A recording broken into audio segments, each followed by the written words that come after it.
This is Gold Reels, American Archives. One is when we were in the Philippines, when we first got there, we lived in pup tents. And we were there during the monsoon season. And we slept in little bunks, And when you get up in the morning, you picked up your boots. You always had to turn them upside down to make sure there wasn't a scorpion in them. Because the scorpions like to get in a dry place, and a lot of them would get in your shoes. So,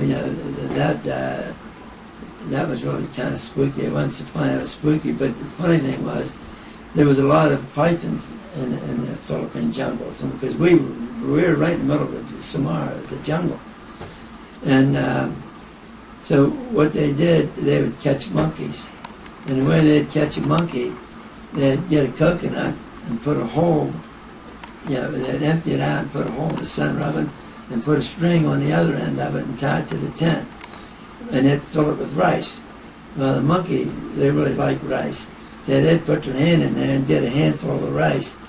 Then they couldn't get their hand out when they made the fist. And they didn't want to let go of the rice, so they'd keep there fighting to get their hand out of there, and they'd wake us up. And then we'd catch him. Then we'd tie the monkey to our tent. And the purpose for doing that was, whenever there was a python or anything harmful coming around our tent, the monkey would get all excited, start screaming. We'd get up and a couple of times we saw pythons, and we actually shot them. They were getting too close to our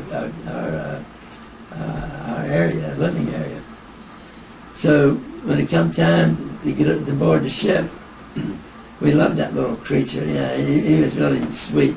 So we put him in a duffel bag and we took him on the ship with us. So we'd go out to sea and we would play around with him and have a lot of fun with him. So one night, a couple of guys had some beer they brought on with them, snuck on the ship with them, and then they gave some to the monkey. They got the monkey drunk, and after we got through playing with him, we all went to our bunks, and we were all trying to sleep, and that monkey was running from bunk to bunk and making all kind of noise, and he got everybody upset. So we grabbed him, threw him in a shower, turned the water on. We wouldn't let him out until he sobered up. So anyway, it was a pretty interesting story there. Real stories, real voices. Subscribe to Gold Reels, American Archives, and be part of the legacy.